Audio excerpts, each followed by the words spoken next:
The NFL regular season is wrapping up, but there's still time to get in on the action with FanDuel, America's #1 sportsbook. Right now, new customers get $150 in bonus bets guaranteed when you place a $5 bet. That's $150 in bonus bets, win or lose. The app is so easy to use, and there are so many different ways to bet, like live same-game parlays. Find bets in the new Explore tab. Make a parlay in the Parlay Hub, the best way to find popular parlays, and more. So visit FanDuel.com/247 and make your first bet a layup. FanDuel, official partner of the NFL.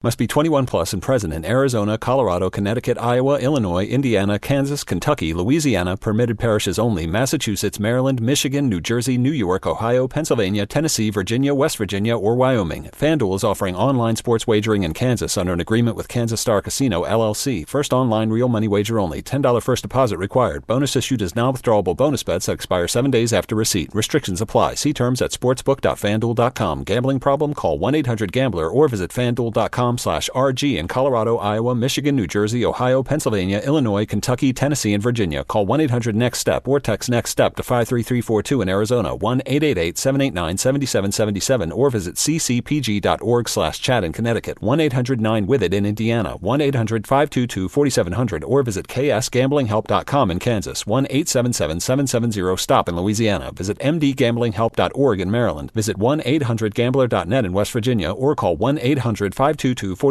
in Wyoming. Hope is here. Visit gamblinghelplinema.org or call 800-327-5050 for 24/7 support in Massachusetts, or call 1-877-8-HOPE-NY or text HOPE-NY in New York, or visit oasas.ny.gov/gambling. Standard text messaging rates apply. Sports betting is void in Georgia, Hawaii, Utah, and other states where prohibited.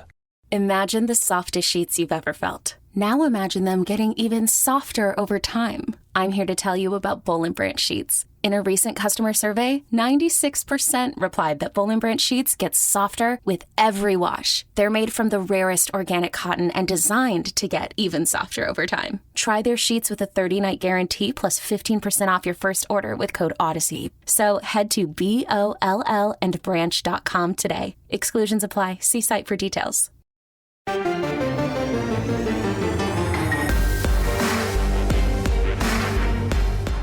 Welcome to the PowerCat Podcast, GoPowerCat.com's Kansas State Athletics Show.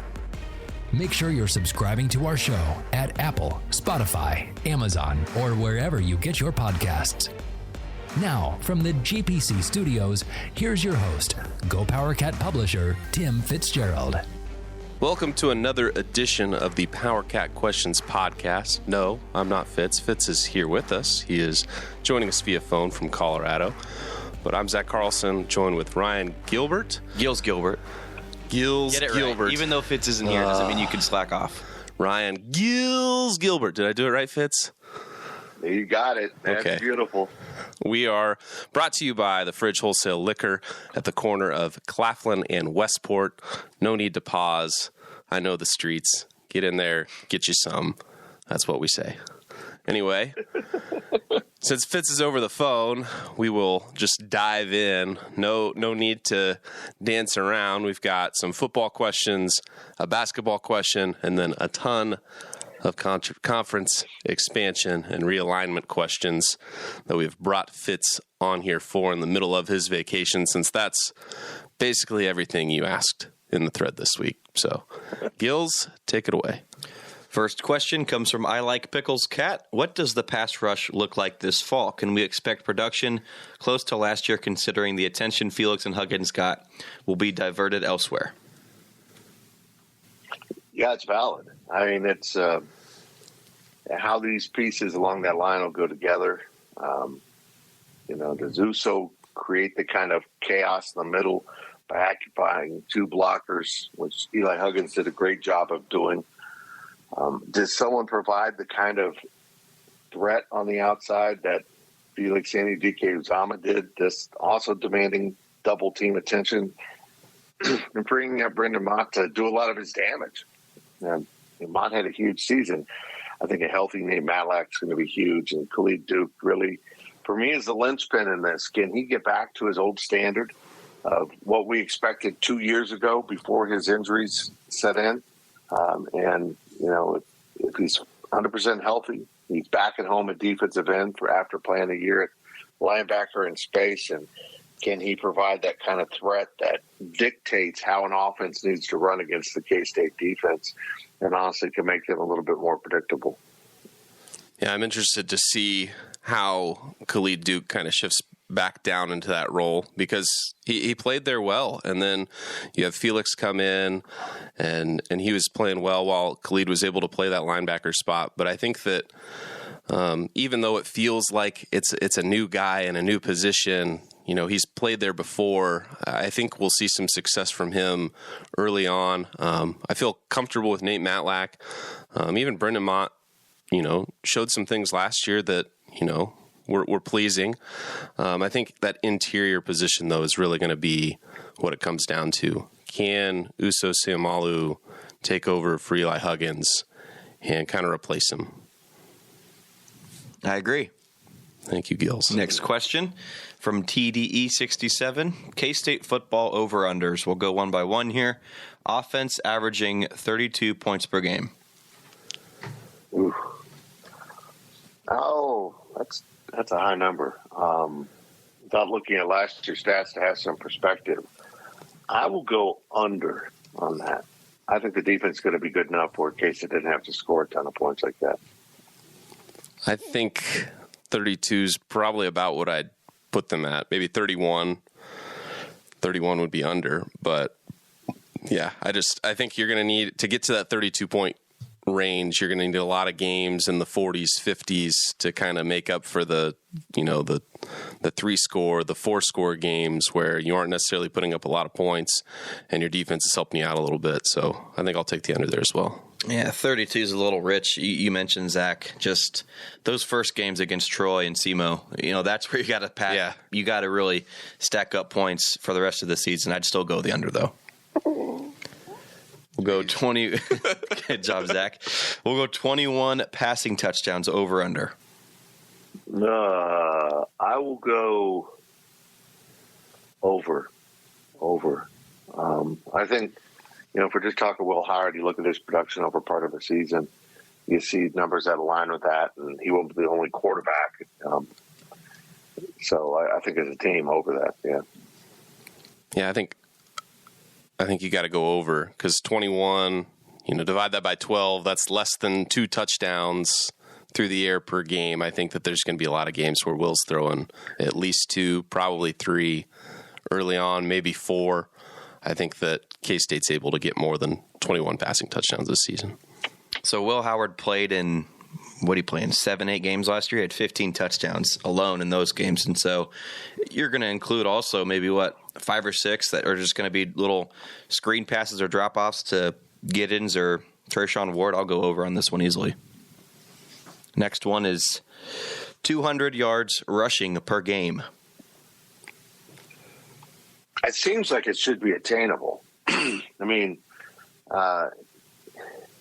you think about all the great games Deuce had alone, but I want to actually stay on the under. I wouldn't bet this one. Let's put it this way. I would stay away from this one, but I might bet the under on this one.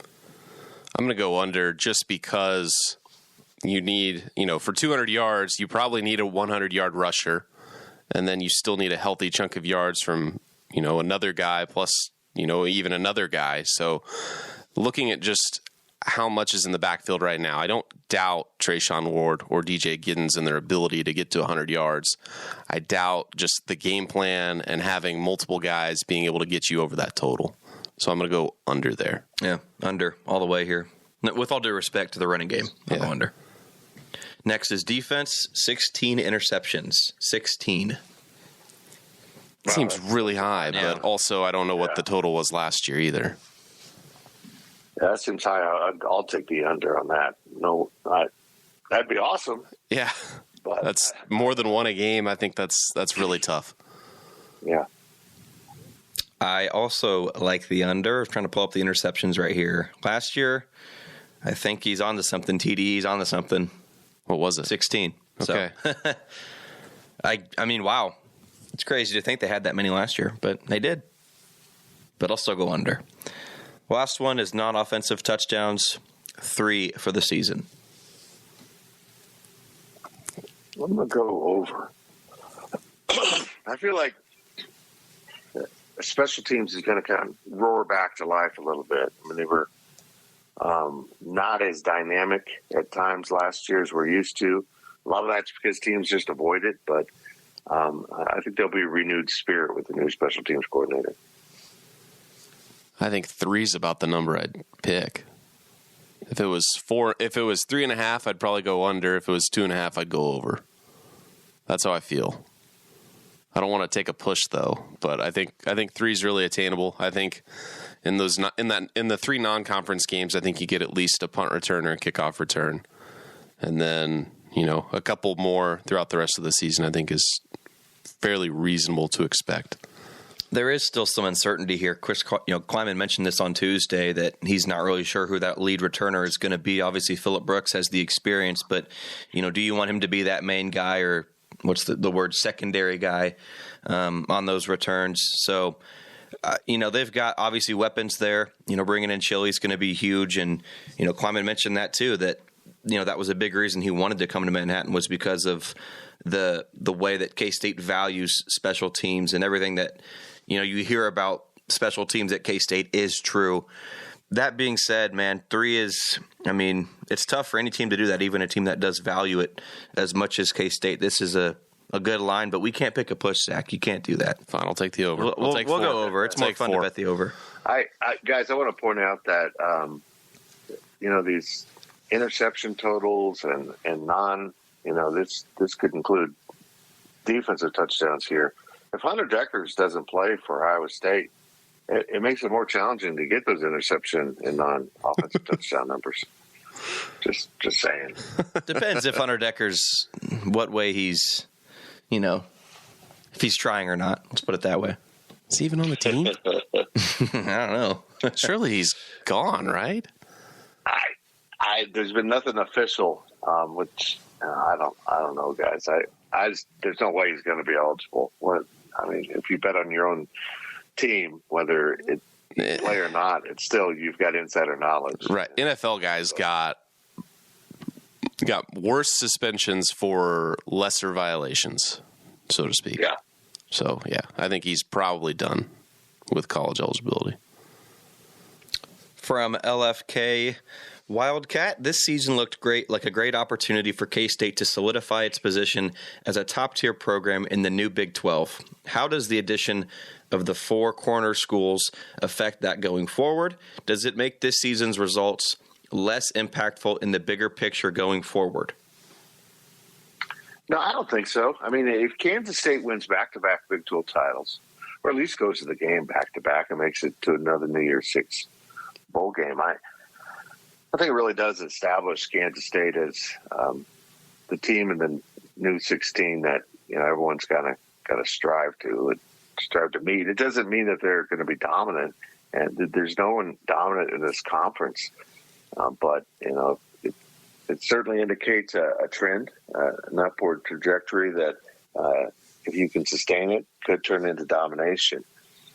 The wild card in all this, and I know we'll get into realignment, is I'm seeing, listen to my colleague Jason Shear at the Arizona site. Arizona football struggled. Jed Fish seems to have them going in the right direction. I know I encountered Jed Fish when Kansas State played UCLA in a recent bowl game, and I was blown away. I was very impressed by him. So I think now Arizona's ability to get into Texas more to recruit, they have done that in the past, but now they're, got a number of games will be with Texas teams. I think all of these institutions have an opportunity to really, turn this change into something positive for their football, because out of the 4 that come in, only Utah has been worth its weight. But I think all of them having an opportunity to get into Texas and that kind of recruiting base is really going to help all those programs. This conference is going to be nuts. It's going to be so much fun. You think it's chaos now. The chaos is only going to get more notable as those programs start to lift themselves up out of kind of, being stuck in the middle of having an opportunity to be good, but in a conference that just didn't take football that seriously. I think that the results of this year will be less impactful going forward only if OU or Texas win the conference and K-State's somehow involved, at least from the K-State angle. I think that if K-State wins the conference, doesn't matter who they beat, if it's OU, Texas, if K-State can win the conference, they are solidified going forward. It doesn't matter. The seasons are not lessened. This season is not lessened going forward into the new 16 teams. I think that it does lessen if K-State, maybe makes the championship game. They lose to Texas, they lose to OU, or Texas and OU, run away as 1 and 2. They play the conference championship game and they move on and leave everybody behind. I think that's the only way that you can look at this season and say that the results don't matter or they're less impactful going forward, is if you have those two teams, competing for that conference championship. But I think that if it's any other way, if it's any other teams, even if it's, one of the new 4 teams this year, that's much more impactful going forward than, Right. Texas and OU winning. Bigger picture, though, stacking 2 seasons of being really good, going to the conference championship game, that's not going to elevate you to being that premier, program in the Big 12. You have to stack that year after year after year after year. You don't have to go to the championship game, but, be very good. And so bigger picture, I don't know how much, this season, regardless of if there's realignment or not, I think you have to be consistently good for longer than just a few years to really kind of elevate yourself in the Big 12, in my opinion. Last question comes from Eric Schneid. What's your way too early Big 12 basketball prediction for K-State? Wow. So early that we don't even know the roster yet, because they are efforting to still add to that. Or the schedule. Yeah. But I think K-State will be, at 14 teams. I think they'll be in the top 6, 5. Boy, you talk about, wild cards. We don't even know K-State's full roster yet, but trying to figure out how all these teams will fit together. I'll go higher than I'll say K-State will be safely top 5, because you look at some of the schools coming in, UCF, BYU, they're going to be fighting to stay out of the basement of the conference. Cincinnati is kind of cycling through a weird period. This is a great opportunity for them. Of course, Houston is just loaded. They're always good. But I think the conference stays competitive. But I think bringing in 2 teams that, and they've got home with BYU. So maybe they'll pick up a couple wins in the conference play that way. How are the buys going to work this year? Yeah. I think that, how does the Big Ten do their tournament with 14 teams? Do they go Tuesday, Wednesday, they go Wednesday, but they play 11, 12, 13, 14 play the one night, and then 5 through 12 play the next, or that equivalent? Yeah, they do. I think it's the top 4 schools get double buys in the tournament. I don't know. It's going to be messy. I don't know because I think it's a 5-day event for them. I don't know how the Big 12 is going to do it. Yeah. I really don't. When they get to 16, can that tournament sustain that length of playing? Well, I think you'll do the double buys like you do for the old Big East when they had 16 teams, right? Yeah. Well, I guess the ACC's at 15, right? So they do the same thing, just with one less game. So it'll be something similar to that, I think. But for this season, way too early for K-State. I will put K-State under the 5 seed. They're not going to be top 4, but I'll put them in, between 5 and 8. I think that's really generous of me to, at least a generous prediction. Right. It gives me a lot of wiggle room there, but I don't think K-State's top 4 at the moment, but I think they're definitely next 4. Yeah, Jerome Tang said that this is an NCAA tournament team as it stands right now.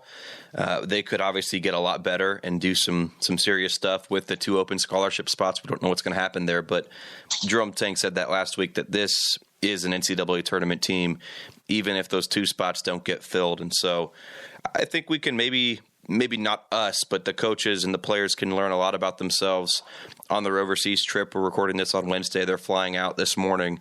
And so, even if they don't necessarily learn a lot about themselves, still a great opportunity for them to bond with each other, build that chemistry.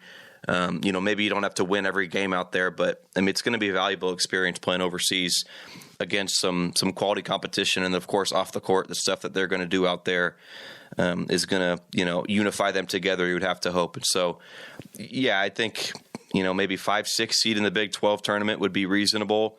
There's maybe the bottom of the Big 12 now is maybe not as heavy as it used to be, but boy, the top is still going to be as good as it has been in years past. And so way too early. I think this is the right time to say way too early, because after this overseas trip, it's not going to be a quote unquote way too early discussion, because we're going to find out some stuff maybe about this team when they're overseas. That's going to do it for the first half. We are brought to you by the Fridge Wholesale Liquor. We will join you, or you will join us after a short break. GoPowerCat.com's PowerCat podcast continues after this short break. Selling a little or a lot? Shopify helps you do your thing, however you cha-ching. Shopify is the global commerce platform that helps you sell at every stage of your business. From the launch your online shop stage, to the first real-life store stage, all the way to the did we just hit 1 million orders stage. Shopify is here to help you grow. Whether you're selling scented soap or offering outdoor outfits, Shopify helps you sell everywhere. From their all-in-one e-commerce platform to their in-person POS system, wherever and whatever you're selling, Shopify's got you covered. Shopify helps you turn browsers into buyers with the internet's best converting checkout, 15% better on average compared to other leading commerce platforms. And sell more with less effort thanks to Shopify Magic, your AI-powered all-star. Shopify powers 10% of all e-commerce in the US. And Shopify is the global force behind Allbirds, Rothy's, and Brooklinen, and millions of other entrepreneurs of every size across 175 countries. Plus, Shopify's award-winning 24/7 help is there to support your success every step of the way. Because businesses that grow with Shopify. Sign up for a $1 per month trial period at shopify.com/Odyssey Podcast, all lowercase. Go to shopify.com/Odyssey Podcast now to grow your business, no matter what stage you're in. Shopify.com/Odyssey Podcast. Welcome back to the PowerCat podcast. Now, let's return to the GPC studios. Welcome back to the PowerCat Questions podcast. We're brought to you by Fridge Wholesale Liquor. They're at the intersection of Claflin and Westport. Show off. I'm going to show off every time I get the chance to do it. Get in, see them when you're on your way into town during football season, during any time you're in town. Go check them out. They've been a great supporter of the podcast. We're going to get to your questions here in the second half. A lot of expansion. We've got Fitz on the phone. Gills, take it away. First question of the second half is from Go Uper Cat. Short of winning the college football playoff, what can K-State do in the next several years to avoid being in the same situation Washington State and Oregon State currently find themselves in? Well, consistency in football and basketball are so crucial. If you're Kansas State, Oregon State has got one of the most balanced athletic departments in the nation. I mean, they're good in a lot of sports, but they're not particularly good in men's basketball. They're just completely non-factor there for the Pac-12. And football has been so hit and miss. So maintaining consistency, maintaining your facilities. I did a YouTube show with a Colorado guy, and I said, I think Colorado fans are going to be stunned by the transformation of the facilities in the 12 years that they've been gone and out of the conference. That the facilities push from John Curry into Gene Taylor has really paid off for this university. And I think when you see the fan engagement numbers and the ratings based on those things, I think K-State's in a great position to always stay relevant in college football. But right now, over the next, I don't know how many years it will be, it could be a matter of weeks, I don't know. As long as we got 4 power conferences, Kansas State just has to stay at or near the top of the Big 12 as often as possible and be in the national conversation. I agree with you. As long as K-State is competing, they don't necessarily have to win conference championships year in, year out. But if they're a top 4 basketball team year in, year out, you're going to be in the conversation. If you're a top 4 football team, you're definitely competing for a chance to make that Big 12 championship game. So as long as you're staying in the conversation, you don't fall to the basement in either sport. Obviously, if you're KU and you're good at one sport and terrible at another, you're going to be able to, remain relevant at least that way. But you need to be good in football and you need to be good in basketball. The simple answer here is keep Chris Kleiman and keep Jerome Tang, obviously for the results on the field, on the court, but just the fan engagement. Those two guys are so likable. As long as they're around, K-State, the brand that this university, the programs they have, is so high with these two coaches just because everybody is it's so easy for fans to get behind them. So if Gene Taylor can keep those two coaches, I don't see K-State being worried one bit if anything does happen with the next phase of realignment, if and when that happens. But I think that K-State, I think what K-State has done is be supportive of conference realignment, expanding the Big 12. I think adding those 4 schools last year, 2 years ago, for this season, I think that solidified the conference and it gave stable ground to add really good schools in Colorado, in the 4 corner schools, Colorado, Arizona State, and especially Utah. You bring in Utah, who's won the Pac-12 the last couple of years. I don't want to call them a Texas or an OU, but they are a good football program, and you've given them a good home that they're going to fit in. And that, I know that their fans may have wanted to be in the Big Ten, but the Big Ten, they have plenty of options right now with the ACC, potentially coming unglued. They're already at 18. I think that a lot of those, the Utahs, the Colorados going to the Big Ten, I don't think it was ever going to work, especially if the ACC is going to come apart and if the Big Ten wants to get to 24, whatever number. I think that the way that the pieces fell in the end for the Big 12, I think that K-State is in a good spot because what are the other options for Arizona or Colorado or Arizona State? If they have success, which I don't know if they necessarily will, is the Big Ten going to want to take them when the Big 12's grant of rights is up? I think that, you look at the grant of rights for the Big 12, being 2030, 2031. I don't know exactly what the number is, the year is, but when it's time to redo the deal, I just don't see a way where some of these new schools are going to they're going to want to be aligned with anything other than the Big 12. And I would say that even if Oregon and Washington were joining the conference, I really would say that because, and if they wanted to leave for the Big 10, let them. But I think that the Big 12 is at a good number. And I think that that's more of a solidifying factor for K-State than potential on-the-field issues, so to speak. Put your trust in Brett Yormark if you're K-State. Absolutely. Next question is from Fullest Nelson. If you were Brett Yormark and could take Oregon State and Washington State at a discounted rate, would you offer them an invitation to the Big 12? No, period. I know I did a video sending my sympathy to these fan bases. But when I heard news that they were considering bringing in Oregon State, look, I think Washington State, we talk about good timing and bad timing of realignment. It is horrible timing. They're down. Their athletic department's in disarray financially and how it's being led. They're not performing up to snuff. They're just an outsider. And there was rumors of, the Big 12 trying to bring in San Diego State and Oregon State.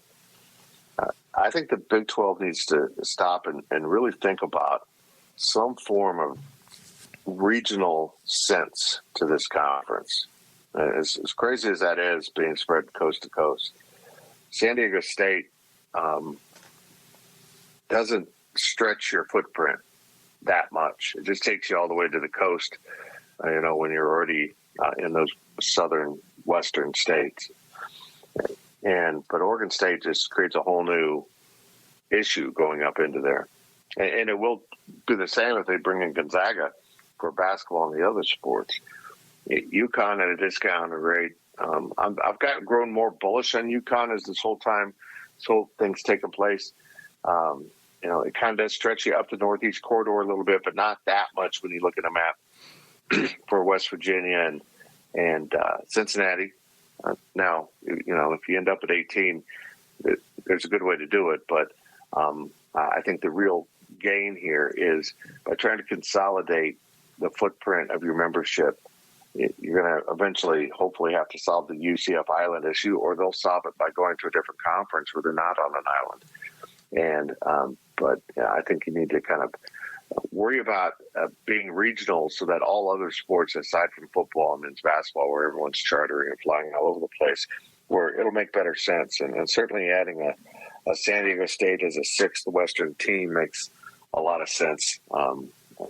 As does you guys know me. I'm a fan of bringing in USF for this exact reason, to strengthen the Big 12's footprint as a recruiting territory in Florida, but also to get our friends in Orlando off that island as soon as possible. But we'll see. I think they're going to hold at 16, but I'd take a hard pass on the Northwest. It just, again, stretches your footprint to the point where it gets a little uncomfortable for your other sports more than football. Yeah, it's unfortunate to see some Power 5 schools get left out, especially, like you said, in your daily delivery. K-State could have been that school 2 years ago. Had the Pac-12 been competent and taken the schools that really they should have taken, K-State would have been this school on the outside looking in. And they probably don't have a home anywhere. I mean, the Mountain West or the American is probably where K-State would be right now if the Pac-12 survived.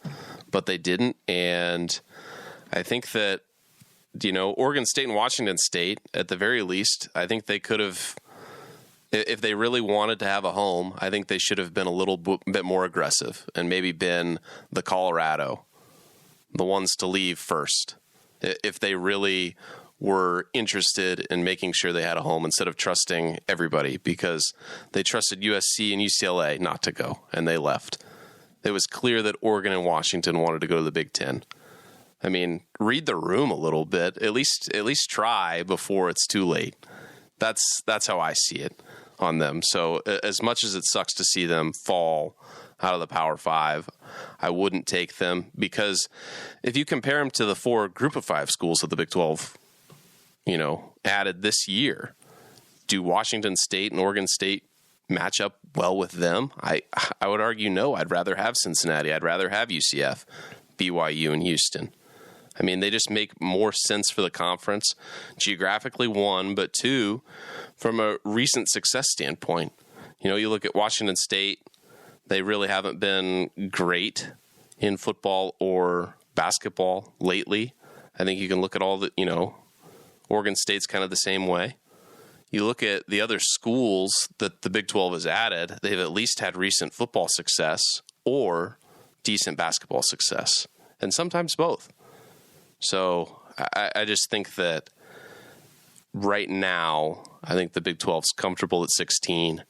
And I think at this point, you need to start looking east. Like you said, Fitz, give UCF, kind of a travel partner. If you're going to go above 16, go to 20, 24, whatever it is, I think you need to add some teams on the east side to balance out the conference a little bit before you go back west. So I'm curious, what's more likely? Pac-12 just completely dissolving and, Washington State, Oregon State going to the Mountain West or something, or vice versa? What do you mean, like the Mountain West going to the Mountain Pac-12? West taking Oregon State and Washington State? See, I think, I don't know. Fitz, you can go. Yeah, those schools, as Zach pointed out so quickly, it just misread the room. They needed to be proactive, and instead they sat back and waited for someone else to try to solve their problems. And, despite all the talk of unity, really at the end of the day, it's survival. And, you can be unified all you want, but when it push came to shove, it turned out, despite what the reporting from the West and other posters, they had been engaged with the Big 12 the entire time. Did they want the existing neighborhood to stay the same? Yeah, but that we knew that wasn't possible because there just wasn't a TV deal to be had. That's what we've been saying for the last umpteen months, and we're ridiculed for. There wasn't a deal to be had. There was no money out there to meet their expectations, let alone their needs. Their expectations were outrageous, which angered possible partners because, you sit down and start your negotiations in that $40-50 million per school. I'm just leaving. We're so far apart, I don't even want to deal with you. And I think that's what Fox did, and ESPN hung around, but they were never going to be serious again. So, we'll see how this all develops, but I just don't see where the value is. Next question from Big Sam.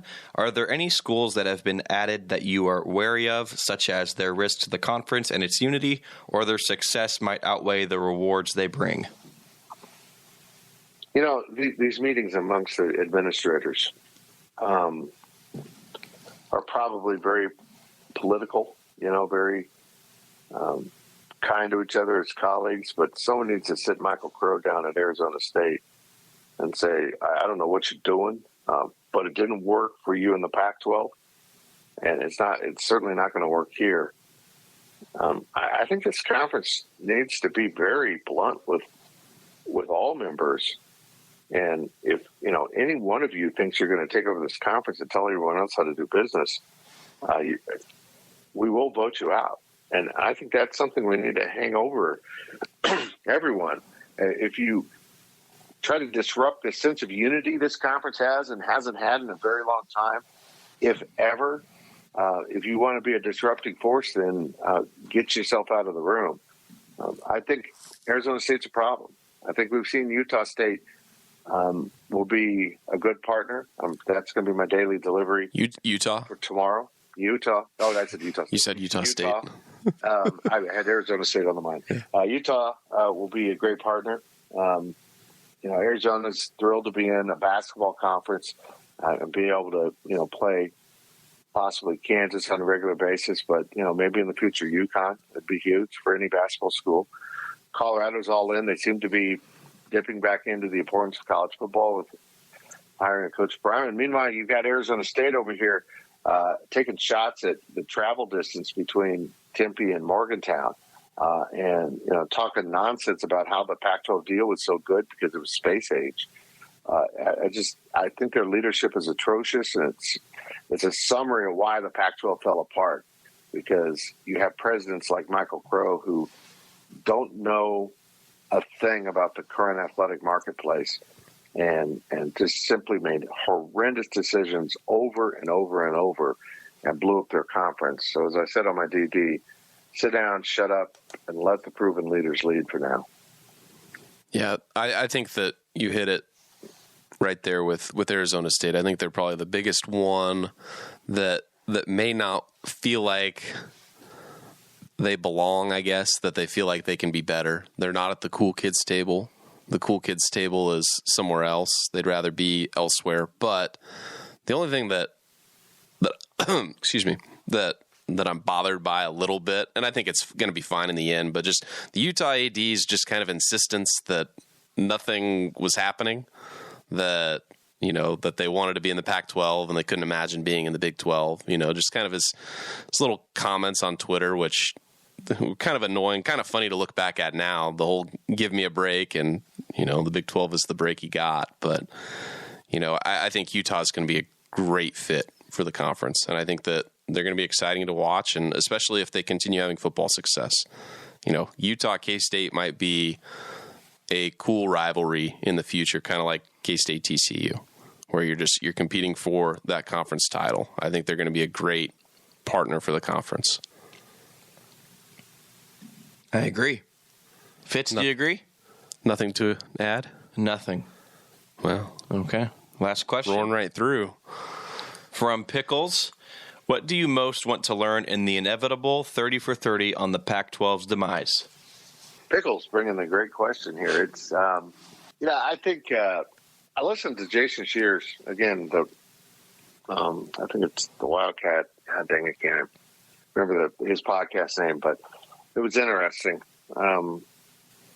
He contends, and he's, as well plugged in as anyone. He was right this entire way, that the entire last second save the Pac-12 thing with this deal, how it didn't make sense how Arizona was in. Then suddenly their President Robbins is back at the negotiating table ready to sign the same deal they rejected. He contends that was all show. That was all Oregon and Washington literally saying, you guys are worried about who blew up the Pac-12. We'll take the blame. Like, you guys tried to save the conference at the last second, but we left. We'll take the blame. And that way you're better off with your constituents. Our constituents don't mind if we blew up the Pac-12 and ended in the Big Ten.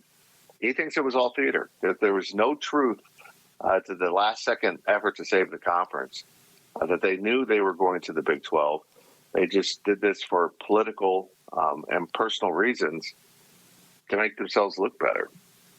Now, let's just say that alone is a sign of your horrendous leadership. You're worried about optics more than solving real problems and facing tough decisions. So I would tend to believe that, but I would love to see that documented. Like, yeah, we were never going to put the conference back together at that point. The deal wasn't good enough, but we just wanted some cover for why the conference didn't work, other than us being greedy and want to go to a new conference. I'm most interested in what athletic directors and presidents in the Big 12 ran the show, if you know what I mean. Right. Like who was really making the decisions, because I wouldn't be surprised if it was Gene Taylor or, Texas Tech, Oklahoma State, those three schools, maybe Iowa State, maybe those four schools kind of running the show. I don't know. That's what I really want to know is who is really making the phone calls with the other ADs, because obviously Brett Yormark's there at the will of, the schools and the universities that make up the conference, and he has a big part of it, but he's also the CEO. There's other guys on the ground that are kind of working on it, and I'm interested in all of just the back channeling, I guess, what comes out of that there. I agree. I look forward to the what if I told you part of the show. What if I told you a bunch of smart people were actually really dumb? Yeah, exactly. That's the truth. Not understanding the reality of your situation is going to lead to trouble.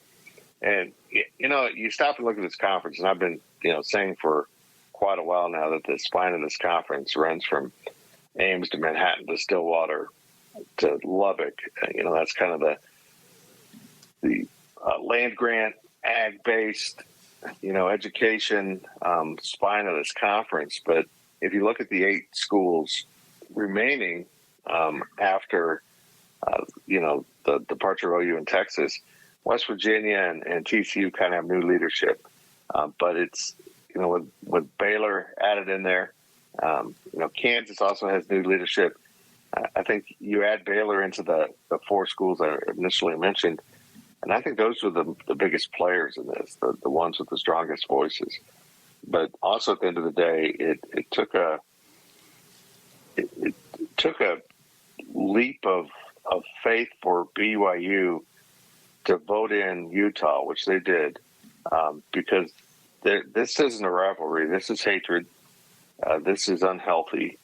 It's going to be a blast to watch. I see a lot of religious bigotry aimed at BYU from its in-state rival that, whether, setting aside what your personal beliefs in Mormonism is, being bigoted towards anyone's religion in this day and age is just kind of odd. So I think it took BYU doing exactly what I said. Just newcomers, just trust your leadership, and they did that. So, but this conference is going to be a blast. It really is. Well, that'll do it for this episode of the Power Cat Questions podcast. Like always, we're brought to you by the Fridge Wholesale Liquor, We will talk to you again next week, and Fitz will be back in the studio. Maybe. Maybe. I might just stay out here and cover K-State sports. What a bummer. Thank you for listening to the Power Cat Podcast.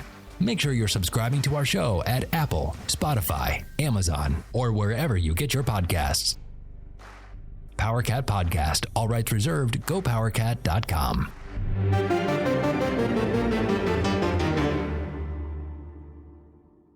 With Blue Link Plus, you can access your Hyundai Tucson Limited remotely. Doors unlocked, temperature set, lost car found. There it is. Get complimentary class-leading Blue Link Plus. Call 562-314-4603 for complete details. Sunday, the AFC Championship, presented by Intuit TurboTax, is on CBS. The defending champion Kansas City Chiefs go on the road once again to face top seed Lamar Jackson and the Baltimore Ravens, with a trip to Super Bowl 58 on the line. That's a touchdown! We'll get you set for kickoff at 1 Eastern with a special 2-hour edition of the NFL Today, the AFC Championship, Sunday on CBS and streaming on Paramount+.